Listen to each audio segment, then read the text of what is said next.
성도는 이 세상에 소망을 두는 것이 아니라 새로운 나라에 소망을 두어야 하는 사람입니다.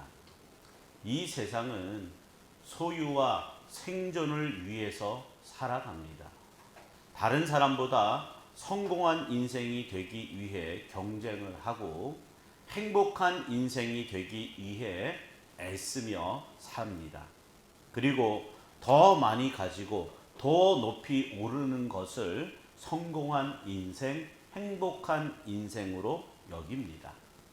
하지만 산을 오르면 반드시 내려와야 하는 것처럼 또 바람이 얼굴을 스치고 가지만 금세 언제 어디로 사라지는지 알 수 없는 것처럼 우리가 생존하기 위해서 소유했던 모든 것들은 다 사라지고 없어질 것들입니다. 하지만 하나님이 예비하신 새로운 나라는 영원한 생명이 있는 곳입니다.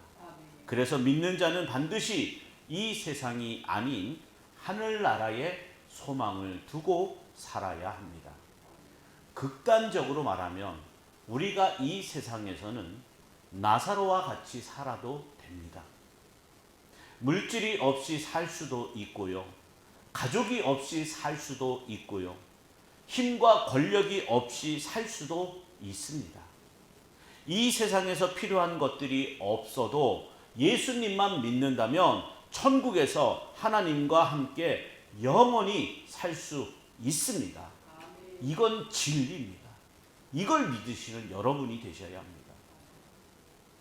저는 여기 계시는 신천교회 모든 성도들이 하늘나라 백성으로 천국에 올라가기를 소망을 합니다.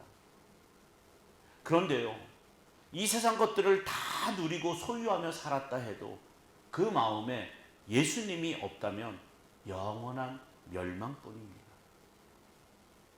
여기 계신 모든 분들이 매주 똑같은 말씀을 듣고 있습니다. 부족하지만 제가 한 주 한 주 늘 최선의 노력을 다해서 여러분들에게 참다운 하나님의 말씀을 전하기 위해서 애를 쓰고 있습니다. 그런데 여기 계신 여러분들 중에 만에 하나 누구 하나라도 구원에서 탈락이 된다고 한다면 얼마나 가슴이 아프겠습니까?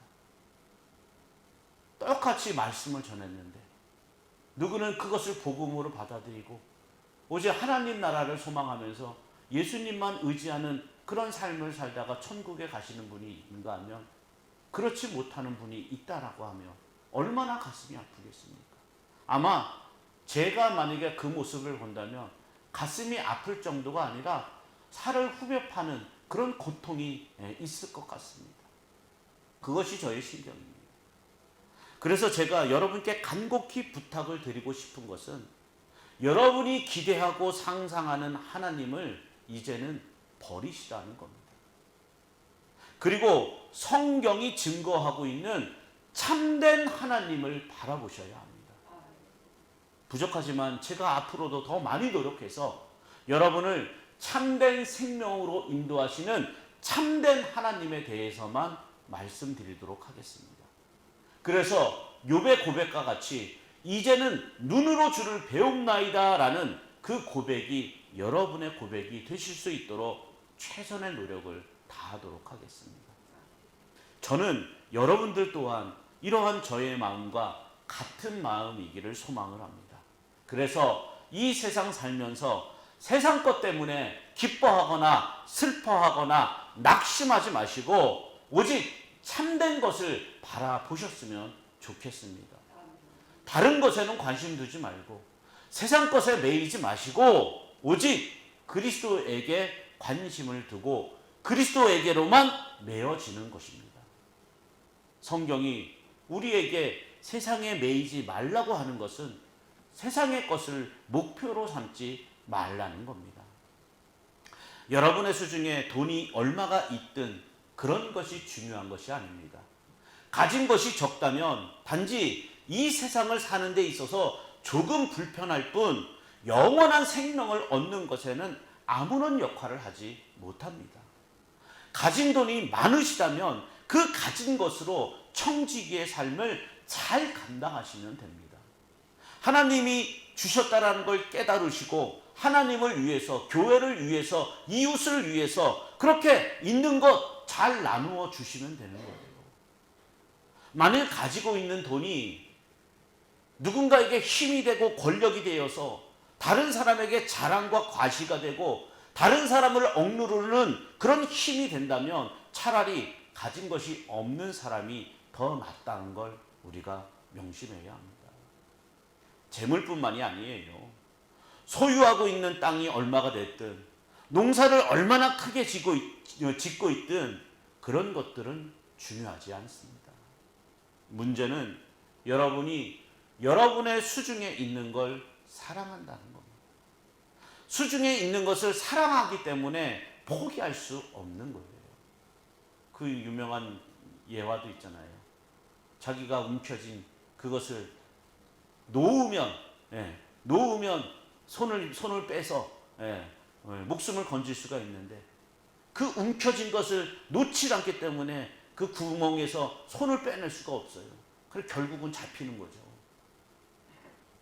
내 손에 내가 사랑하는 세상 것을 움켜쥐고 있으면서 하나님의 이름을 부르기 때문에 하나님의 응답이 없는 겁니다. 내 마음 한구석에는 뭔가 따로 소중한 것을 감추어 놓고 있기 때문에 예수 그리스도가 그 마음에 들어올 수 없는 겁니다. 바울은요, 세상의 것이 얼마가 있든 없는 자 같이 살라고 말을 합니다. 오늘 본문이 다 그런 얘기예요.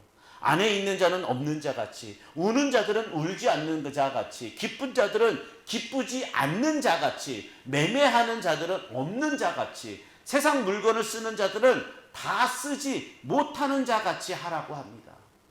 왜 그렇게 하라고 합니까?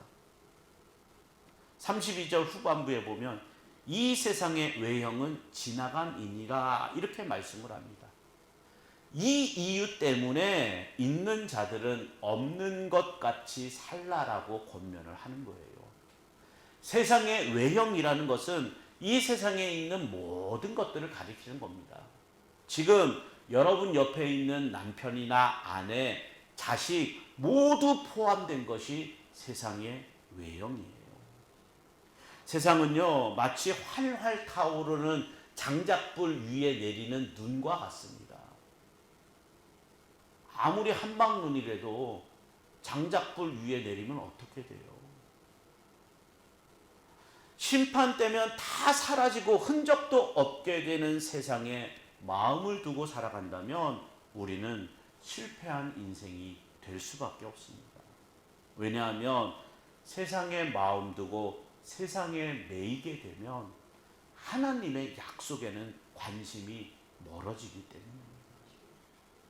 아무리 하나님 약속을 마음에 두고 살아왔다 할지라도 세상에 뭔가 마음을 둘 만한 것이 생긴다면 그 순간 약속에 대해서는 희미하게 되어 있습니다.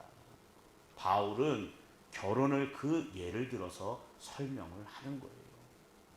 혼자일 때는 하나님께 관심 두며 살던 사람이 결혼을 하게 되면 아내에게 매이고 남편에게 매인다는 겁니다.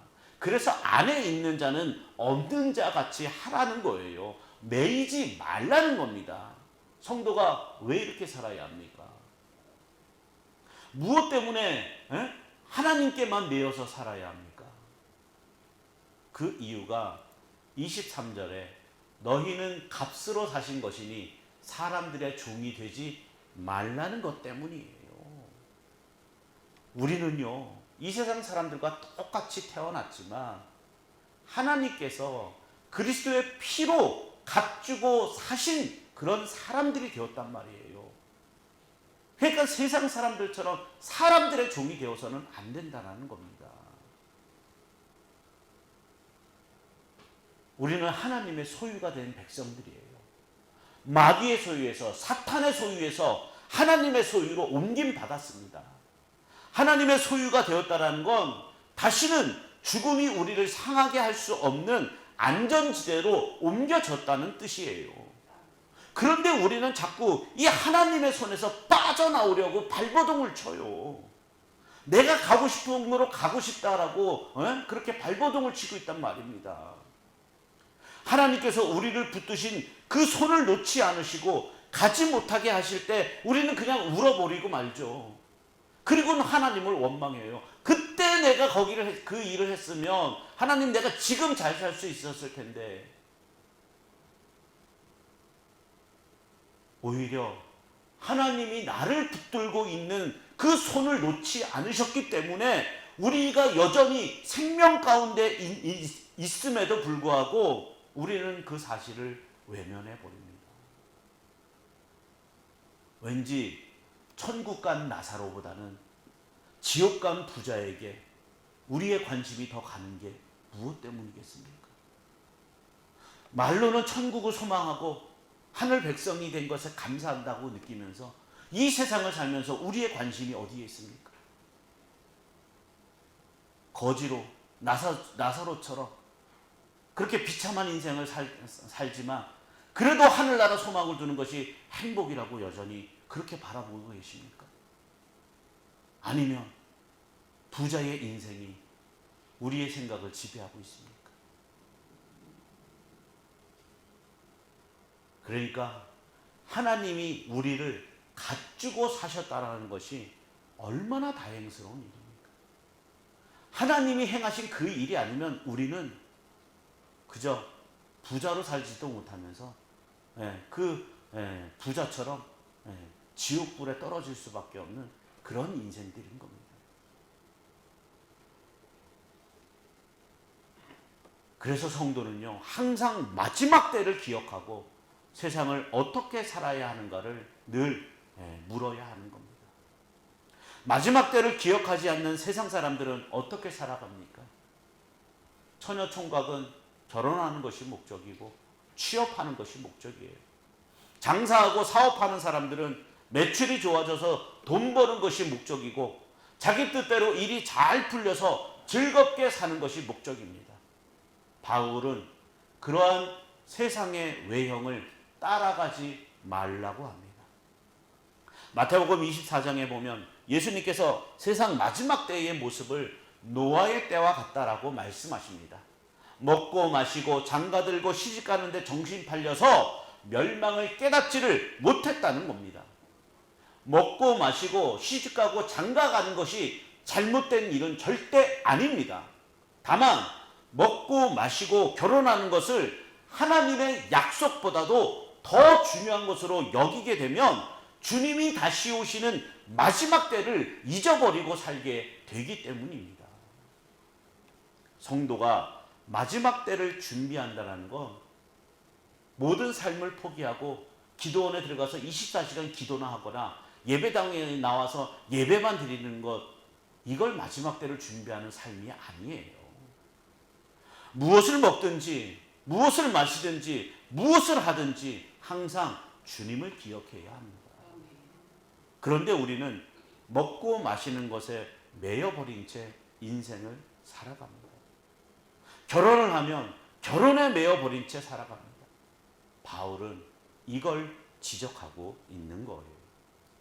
25절과 26절에서 바울이 처녀에 대하여는 내가 주께 받은 계명이 없으되 주의 자비하심을 받아서 충성스러운 자가 된 내가 의견을 말하노니 내 생각에는 이것이 좋으니 곧 임박한 환난으로 말미암아 사람이 그냥 지내는 것이 좋으니라, 이렇게 말을 해요. 바울이 말하는 이 임박한 환난이란 당연히 예수님 재림의 때를 말을 합니다. 그리고 재림은 곧 세상의 종말을 뜻합니다. 따라서 성도가 예수님의 재림을 믿는 믿음으로 산다는 건 세상의 마지막 때를 생각하며 종말의 신앙으로 사는 것을 말하는 거예요. 예수님의 재림을 누구보다도 확신했던 바울에게는 모든 사람들이 자기 인생의 아주 중요한 문제로만 여기는 결혼에 대한 것도 세상의 마지막을 믿는 종말의 신앙으로 보게 되었던 겁니다. 그래서 독신이냐 결혼이냐 이 문제보다 더 중요한 것이 그리스도를 믿는 믿음 안에 존재하는 것이었기 때문에 오늘 본문과 같은 그런 말을 하는 것입니다. 바울은요, 어떤 경우와 어떤 형편과 어떤 환경에서라도 성도가 추구하는 것은 오직 그리스도만 향해야 한다라는 이런 절대적 믿음이 있는 그런 사도였습니다. 우리의 인생도 다만 그리스도를 위해서 존재할 뿐 나의 행복을 위한 인생은 없다고 생각하기 때문에 오늘 본문과 같은 말을 하는 겁니다. 당시에 고린도에 영향을 끼쳤던 사상 중에 하나가 쾌락주의입니다. 항구 도시였잖아요. 우리나라도 산업혁명기를 거쳐오면서 이런 항구 도시, 또 우리나라에서는 광산이 한참 붐을 이뤘던 그런 광산 도시, 이런 데에 유흥 문화가 상당히 많이 번화했던 적이 있었습니다. 당시 고린도 교회도 쾌락주의가 영향을 끼쳤던 그런 도시예요. 쾌락주의는 행복하게 사는 것을 인생의 목표로 삼습니다. 그리고 그 행복은 감각적, 육체적 쾌락을 누림으로써 달성된다는 것이 쾌락주의예요. 이게 이제 사전적 의미입니다. 쉽게 말하면 가진 것이 많아서 밥 안 먹어도 배부르다라는 느낌을 갖는 것, 이게 쾌락입니다. 심적으로 만족을 얻는 거예요. 또 포도주를 먹게 되면 몸에 치기가 올라가며 기분이 좋아져요. 이게 육체적 쾌락입니다. 성적 쾌락 역시도 육체를 만족시키는 쾌락이에요. 이런 쾌락주의의 영향 아래서는 결혼도 결국 행복이라는 범주 안에 있을 뿐입니다. 누군가를 위한 헌신과 희생이 아니라 오직 자기 행복에 갇혀 있는 거예요. 그래서 결혼 생활이 행복하지 않으면 이혼을 했고, 부부관계가 좋지 않아도 갈라서고자 했던 겁니다. 바울은 이걸 알았기 때문에 자기 행복이라는 욕망과 욕심으로 그리스도를 이용하고자 하는 불신앙적인 위험에 대해서 경계를 하는 겁니다. 자기 행복을 위해서 결혼했는데 막상 결혼하다 보니까 살다 보니 그 행복이 충족되지 않는 겁니다. 그러니까 이 사람이, 배우자가 믿지 않는 사람이라는 이유로 이혼을 하고자 했던 그런 극한의 이기심을 질타하고 있는 거예요. 하지만 바울은요, 쾌락으로 인한 행복을 멀리하라고 가르치지는 않았습니다. 이걸 우리가 오해해서는 안 돼요. 만약 바울이 쾌락을 제약시하고 멀리할 것을 가르쳤다면 그건 금욕주의가 됩니다. 쾌락을 억누르고 멀리하는 것을 선으로 간주하고 금욕이란 방법으로 구원을 성취하고자 하는 것 역시 바울에게는 경계의 대상이었어요. 그래서 바울은 임박한 환난에 대해 말함으로써 쾌락이든 금욕이든 자기 행복을 찾고자 하고 오직 거기에 인생의 목표를 둔 그 삶은 아무런 가치도 의미도 없다는 것을 말하는 겁니다. 29절부터 31절에 보시면요, 형제들아 내가 이 말을 하노니 그때가 단축하여진 고로 이후부터 안에 있는 자들은 없는 자 같이 하며 우는 자들은 울지 않는 자 같이 하며 기쁜 자들은 기쁘지 않은 자 같이 하며 매매하는 자들은 없는 자 같이 하며 세상 물건을 쓰는 자들은 다 쓰지 못하는 자 같이 하라. 이 세상의 외형은 지나감이니라. 지나간다라는 건 사라진다는 뜻이에요. 세상은 영원하지 않습니다. 하지만 성도는 영원한 것을 바라보며 사는 사람입니다. 그리고 영원은 생명으로 오신 그리스도께 속해 있는 것으로 성취되는 거예요. 다시 말해서 그리스도께 속해 있는 것으로만 영원함으로 존재하는 것이고, 그리스도 밖에 있는 모든 것은 지나가는 것, 사라진다라는 것, 그것이 사도의 권면이에요. 33절에 보시면요, 장가간 자는 세상 일을 염려하여 어찌하여 아내를 기쁘게 할까 하여, 이 말이나 34절에 후반부에 시집간 자는 세상 일을 염려하여 어찌하여 남편을 기쁘게 할까 하느니라, 이 말도 마찬가지입니다. 남편이나 아내를 기쁘게 해주는 것이 잘못된 것이 아니에요. 이 말씀을 오해하면 안 됩니다. 다만 주님의 재림을 기다리며 주님과의 관계 안에 있던 사람이 결혼을 하게 되면서 세상적인 재미에 빠져서 남편과 아내가 전부인 것처럼 여기게 되는 것을 염려하는 겁니다. 종말의 신앙을 갖고 살아야 하는 성도가 세상 일에 대해 염려하는 것을 우려하는 거예요. 예수님을 따르고자 하는 사람이 가족에게 인사를 하고 오겠다라고 하니까 쟁기를 잡고 뒤를 돌아보는 자는 하나님 나라에 합당하지 않다라고 말씀하셨잖아요. 아버지를 장사 지내고 오겠다라고 하니까 죽은 자는 죽은 자에게 맡겨두라고 말씀하셨잖아요. 이것이 종말 신앙으로 사는 겁니다. 그래서 바울도 세상 일에 매이지 말라고 말하는 거예요. 이러한 바울의 말을 잘못 이해하면 세상은 다 사라지는 것 뿐이니까 이 세상에서 삶은 아무런 의미가 없다, 이런 뜻으로 받아들일 수도 있습니다. 마치 허무주의를 의미하는 것처럼 들릴 수도 있습니다. 안에 있는 자들은 없는 자같이 하며 라는 말을 아내를 없는 사람 취급하고 무시하라는 뜻으로 그렇게 곡해될 수도 있습니다. 하지만 바울의 말은 현재의 삶을 무시하라는 뜻이 아니에요. 아내가 있고 남편이 있고 울 일이 있고 웃을 일이 있고 슬픈 일이 있고 기쁜 일이 있는 것이 우리가 살아가는 지금 현재의 삶이에요. 우리는 이 현재의 삶을 무시할 수 없습니다. 다만 현재의 삶에 붙들리지 말라는 겁니다. 요한복음 8장 24절에 보면요, 그러므로 내가 너희에게 말하기를 너희가 너희 죄 가운데서 죽으리라 하였노라. 너희가 만일 내가 그인 줄 믿지 아니하면 너희 죄 가운데에서 죽으리라, 이렇게 말씀을 합니다. 인간은 죄 가운데서 죽게 되었다는 게 성경의 선언입니다. 그것이 모든 인간의 운명이에요. 임박한 환난의 날이 되면 세상은 죽음이라는 운명에 의해서 완전히 끝나고 모든 것은 지나간 것으로 사라질 것입니다. 독신자든 결혼을 한 사람이든 행복한 사람이었든 자신이 불행하다라고 느꼈던 사람이든 모든 사람의 운명은 동일한 운명으로 끝나게 되어 있습니다. 하지만 성도는 그리스도로 말미암아 죄에서 벗어난 존재예요. 죽음이 우리를 붙들어 놓지를 못합니다. 그리스도가 십자가에서 흘리신 피의 은혜가 우리를 죄가 아닌 의의 사람이 되게 하였고 생명에 속한 자로 붙들고 있기 때문이에요. 그렇게 성도는 새롭게 된 존재입니다.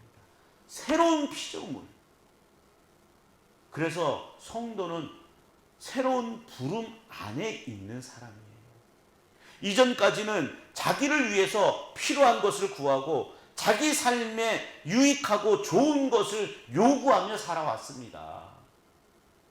그러나 이제는 하나님이 하나님의 영광을 위해서 나에게 요구하는 것이 있다는 것에 눈을 뜨게 된 거예요.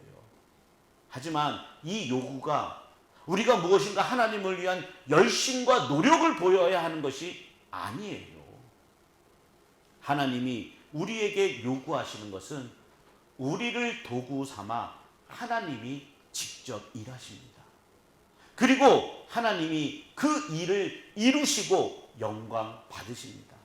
성도는 그러한 하나님의 일하심에서 사는 거예요. 따라서 우리의 모든 삶은 하나님이 간섭하시고 일하시는 현장이에요. 그 순간만큼은 정말 죽을 것 같은 고통과 어려움과 그런 고난이 있다 할지라도 그것이 지혜자의 말처럼 이 또한 지나가리라, 세월이 흐르면 그것을 통해서 하나님의 은혜를 깨달았던 아주 귀하고 복된 시간이었음을 깨닫게 해 주시는 겁니다. 우리를 예수님이 재림하셨을 때 부활 생명의 세계에서 예수님과 영원히 함께하는 백성으로 남겨놓기 위해서 하나님이 지금도 일하고 계십니다. 그래서 하나님의 일하심 안에서 우리는 부르신 그대로 지낼 수 있는 것이고 있어도 없는 것처럼 할 수 있는 겁니다. 이것이 바로 자유함이에요. 그래서 예수님께서 진리가 너희를 자유롭게 할지라 하셨어요. 수고하고 무거운 짐진 자들아 다 내게로 오라 내가 너희를 쉬게 하리라 말씀하신 거예요. 환난 앞에서는 세상에 어떤 것도 인정되지 않습니다. 있다 해도 없는 것과 같고 가졌다 해도 가지지 못한 것과 같습니다. 환난을 견디게 하고 환난에서 건져줄 수 있는 건 이 세상에 존재하지 않기 때문이에요. 고린도후서 1장 9절과 10절에 보시면요. 우리는 우리 자신이 사형 선고를 받은 줄 알았으니 이는 우리로 자기를 의지하지 말고 오직 죽은 자를 다시 살리시는 하나님만 의지하게 하심이라. 그가 이같이 큰 사망에서 우리를 건지셨고 또 건지실 것이며 이후에도 건지시기를 그에게 바라노라. 이렇게 말씀을 합니다. 세상에 육신으로 존재하는 것 자체가 고난이에요. 결혼을 해도 돈을 벌어도 육신의 고난에서 벗어날 수가 없습니다. 아무리 가진 땅이 많고 농사를 크게 짓고 돈을 많이 벌어도 육신의 수고로움은 멈추지 않습니다. 그것이 선악과를 먹고 쫓겨난 인간의 실상이에요.